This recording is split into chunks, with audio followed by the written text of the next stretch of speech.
Describe Dale in one word. I would describe him as a full-grown leprechaun, just happy and joyful and bouncing around.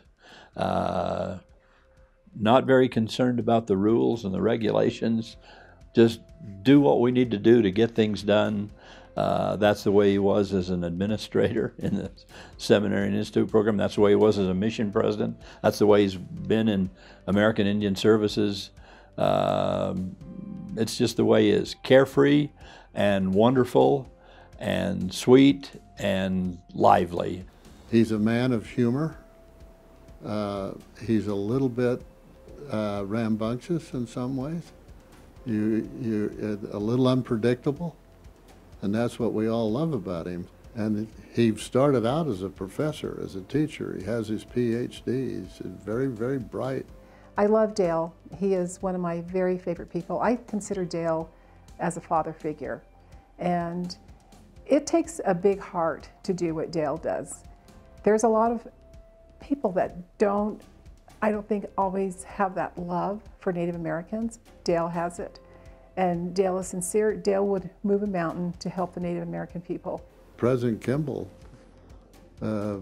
gave him a responsibility to help educate them, see that they had opportunities. And so Dale has spent his whole life centered on building and making the foundation the great success that it is. Just the opportunities that AIS has provided us to pursue our education and be able to start this family essentially debt-free is amazing. And for my future, I want to work with Native American kids and work in Indian country to help give back to my people. But so during school, I was able to get a job that maybe didn't pay as much, but I was able to work with Native American kids in Provo City School District and help them learn about their culture and help them in school. And for me, that's been a blessing because it's something that is directly related to what I want to do with the rest of my life.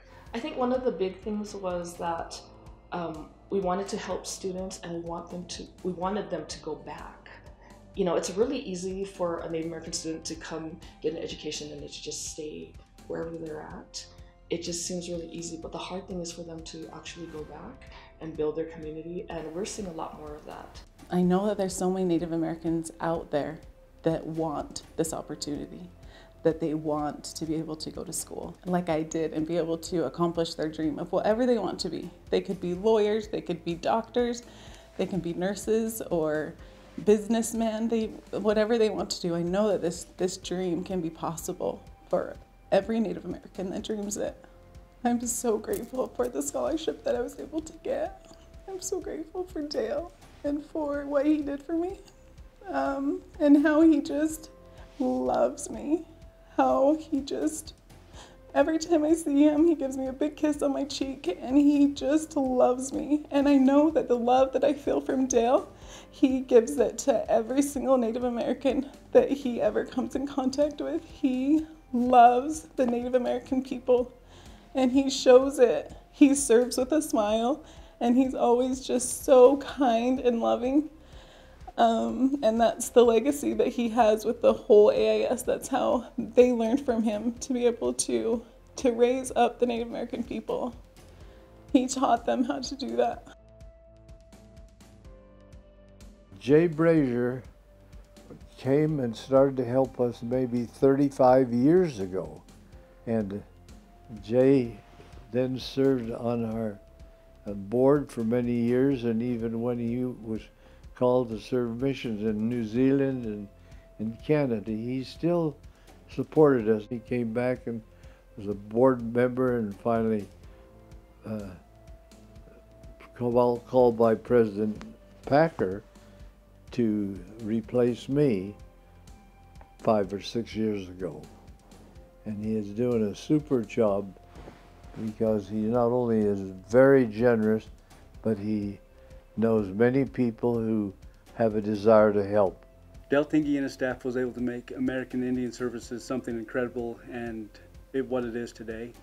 And Jay Brazier and his team has been able to continue that growth, continue to raise money.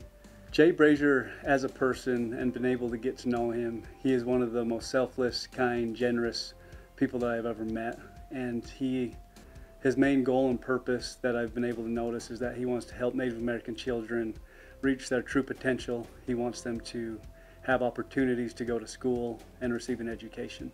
Dale's greatest legacy is that he has helped me, he has helped my children, and my grandchildren are going to be raised. He's leaving this legacy of excellence for these children. I feel that when you give money to American Indian Services, you are not only helping the current recipients, you are helping a family, a generation, and the generation that comes after that. That is money that you can't put a value on, because it just continues and it just gives and gives and gives.